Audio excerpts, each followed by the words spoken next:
Good morning. I promised myself that I would not upload anything to YouTube or internet in general, unless I really thought it would be of help to people. So with that in mind, I'm not going to waste your time any longer. I've gone through a lot of these books. I'm reading all of them kind of at once. There you go. You can see what they are. Eckhart Tolle, Michael Singer, Swami Sri Yukteswar, Autobiography of a Yogi. One of my favorites is by Thich Nhat Hanh, You Are Here. This is one of my favorites of all time, and I'll read from that at some point. But out of all of these books, and like I said, I'm still working through them, but I know the main concepts at this point because I've gone through them enough. One of the most helpful things I've read in terms of our spiritual journey and our journey to kind of surrendering and letting go of things and being present and mindful and in our bodies. One of the most helpful things comes from this book, A New Earth by Eckhart Tolle. So I'm going to read that for you now. It's a little story. It's very short. It's just this page and this page, and actually maybe a little bit of the next page. A woman in her 30s came to see me. As she greeted me, I could sense the pain behind her polite and superficial smile. She started telling me her story, and within 1 second, her smile changed into a grimace of pain. Then she began to sob uncontrollably. She said she felt lonely and unfulfilled. There was much anger and sadness.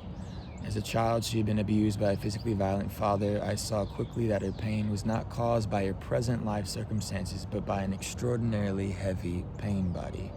Don't we all have that? Well, some of us have more than others.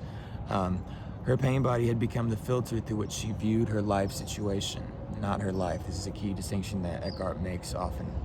She was not yet able to see the link between the emotional pain and her thoughts, being completely identified with both. She cannot yet see that she was feeding the pain body with her thoughts. This is what we all do all day long. In other words, she lived with the burden... Okay, birds. In other words, she lived with the burden of a deeply unhappy self. At some level, however, she must have realized that her pain originated within herself and that she was a burden to herself. She was ready to awaken, and this is why she had come. Some green tea. I directed the focus of her attention to what she was feeling inside her body and asked her to sense the emotion directly instead of through the filter of her unhappy thoughts, her unhappy story. She said she had come to expecting me to show her the way out of her unhappiness, not into it. Reluctantly, however, she did what I asked her to do. Tears were rolling down her face. Her whole body was shaking. At this moment, this is what you feel. I said, there is nothing you can do about the fact that at this moment, this is what you feel. Now, instead of wanting this moment to be any different from the way it is, which adds more pain to the pain that is already there. This is a crucial part. I underlined it.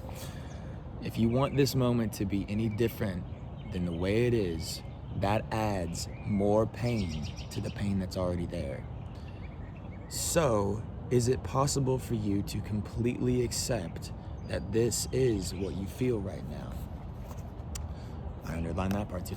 She was quiet for a moment. Suddenly she looked impatient as if she was about to get up and said angrily, "No, I don't want to accept this." "Who is speaking?" I asked her. "You or the unhappiness in you? Can you see that your unhappiness about being unhappy is just another layer of unhappiness?" This is the crucial part. She became quiet again. "I'm not asking you to do anything. All I'm asking is that you find out whether it is possible for you to allow those feelings to be there. In other words, and this may sound strange, if you don't mind being unhappy, what happens to the unhappiness?" Meditation bell. Dong. If you don't mind being unhappy, what happens to the unhappiness? Don't you want to find out? She looked puzzled briefly, and after a minute or so of sitting silently, I suddenly noticed a significant shift in her energy field. She said, "This is weird. I'm still unhappy, but now there is space around it. It seems to matter less. This is the first time I heard somebody put it like that. There was space around my unhappiness. That space, of course, comes when there is inner acceptance of whatever you are experiencing in the present moment. I didn't say much else, allowing her to be with the experience.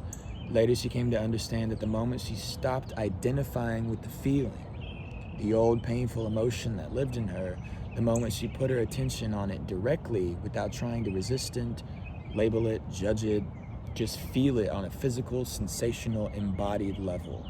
That was I added that.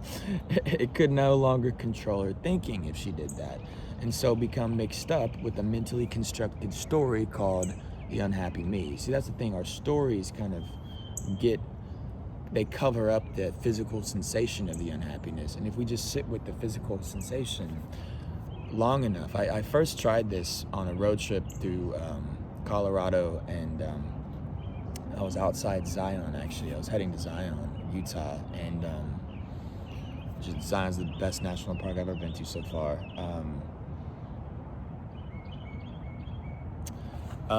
That's pretty much the story that I wanted to share.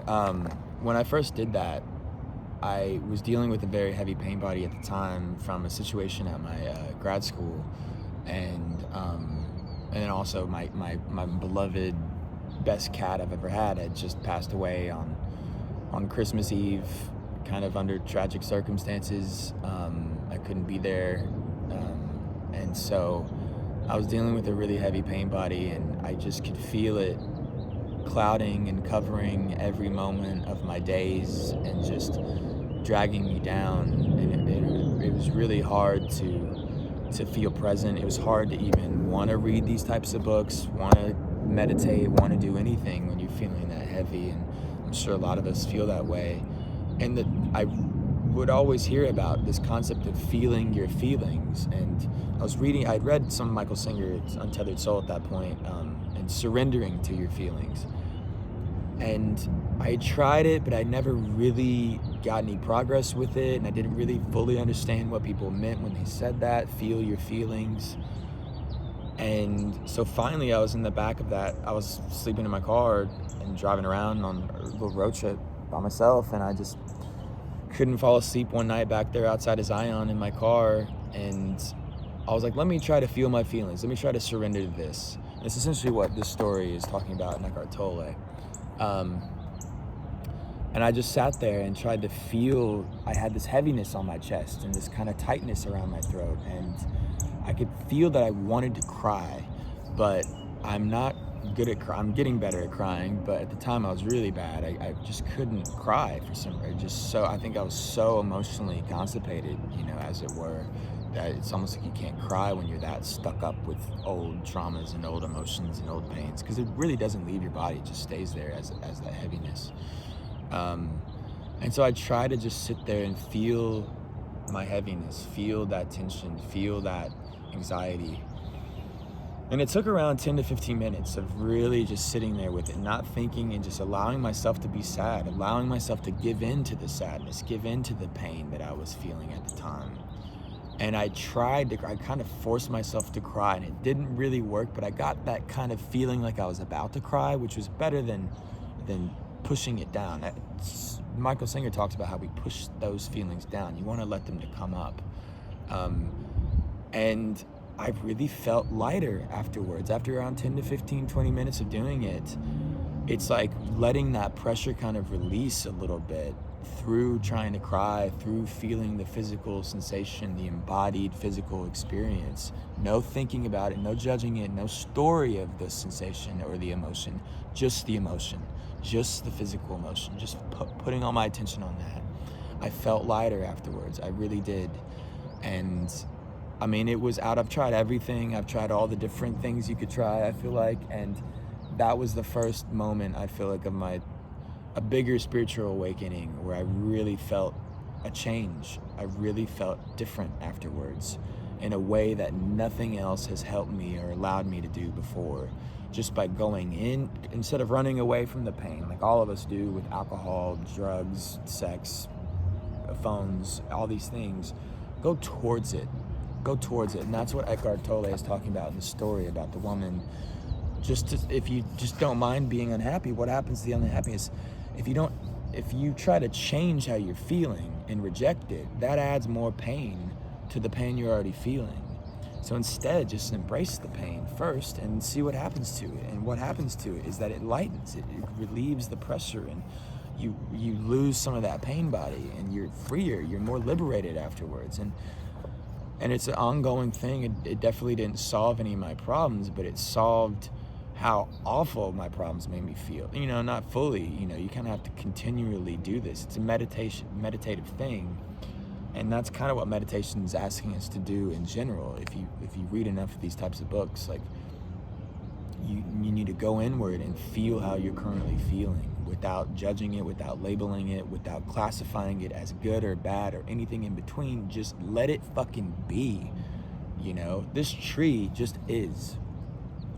Animal, you look at the birds and you look at the ant, you know, my cat, like it just is present. They're all just present. They're all embodied. They're in their being. They're emanating being. They're turning off their mind. They're not identifying with the mind or the story or the ego, and they're being.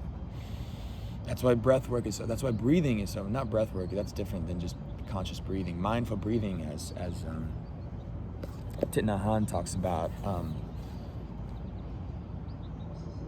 as you're practicing mindfulness of the breath, the object of your attention is simply the breath. You stop thinking about the past, the future, your pain, your plans, and so forth, and you start to really be here, body and mind united.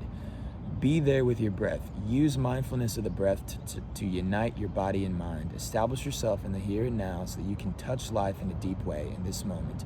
Joy and happiness become real through the mindfulness of the breath. He says the reason that's important, because I didn't understand it fully, it took me a couple of readings of this book to get it, is because when your mind's going in a different direction than what your body's going in, you're inherently at conflict. You're not on the same thing. So when you breathe,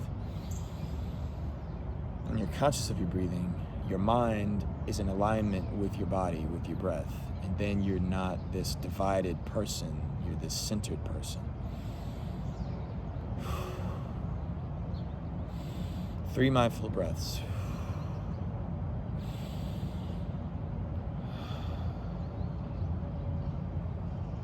And even that wasn't really mindful because I was controlling it. He talks about you don't want to control it at all, you just want to let it be. This video is already too long. I want to keep all my videos like under 10 minutes or less. So thank you for your time. I hope you have a great day. Get this book. Get Thich Nhat Hanh. You Are Here. Stillness Speaks, Eckhart Tolle. Living Untethered, Michael Singer. This one's really great.